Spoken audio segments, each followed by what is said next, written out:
How trauma quietly changes your identity. Most people think trauma is something obvious, something dramatic, something you clearly remember. But some of the deepest trauma doesn't look painful on the outside at all. Sometimes, it looks like becoming the version of yourself that keeps other people comfortable, and slowly forgetting who you really are. Because trauma doesn't always destroy identity instantly. Sometimes, it rewrites it quietly, through repetition, through fear, through emotional survival. You stop speaking naturally. You stop reacting honestly. You stop expressing yourself freely. Not because you're fake, but because your nervous system learned that authenticity was unsafe. So instead, you adapt.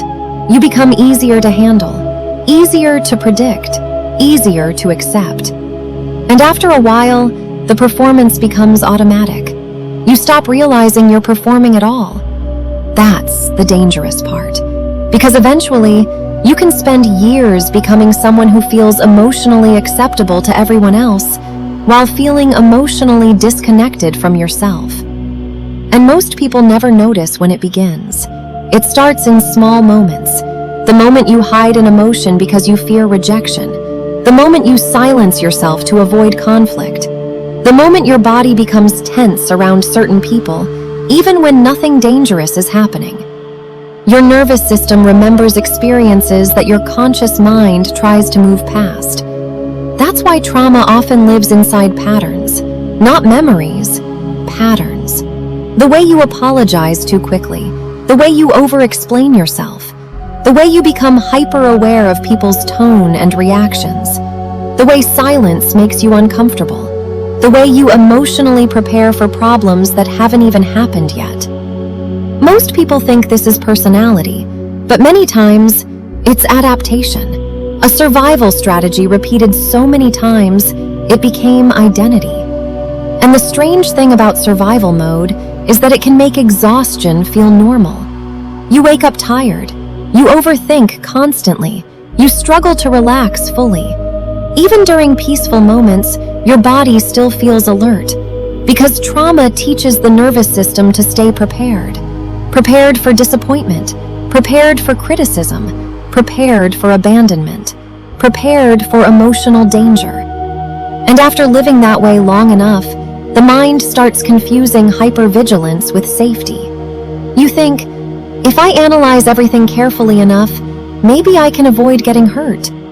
So you monitor people constantly, their energy, their expressions, tiny changes in behavior.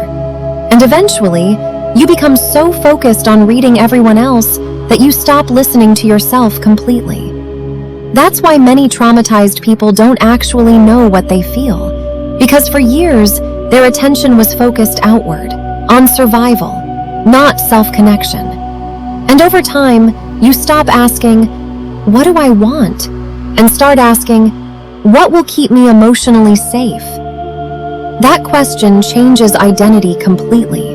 Because survival creates versions of you designed to avoid pain, not express truth. Some people become emotionally distant. Some become people pleasers. Some become perfectionists. Some become emotionally numb. Some become overly independent. Not because that's who they truly are, but because their nervous system adapted to experiences that made vulnerability feel dangerous.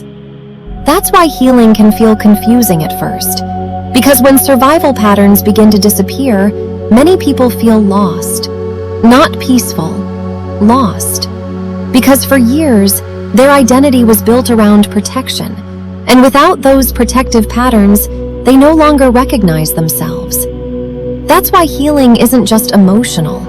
It's physical, it's neurological, it's psychological.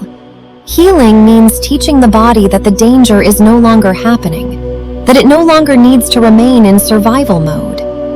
And maybe the most powerful part of healing is realizing your reactions were never proof that you were broken. They were proof that your mind and body were trying to protect you, even if the protection became unhealthy later. And slowly, you begin reconnecting with yourself again. Not louder, not perfect, just quieter inside.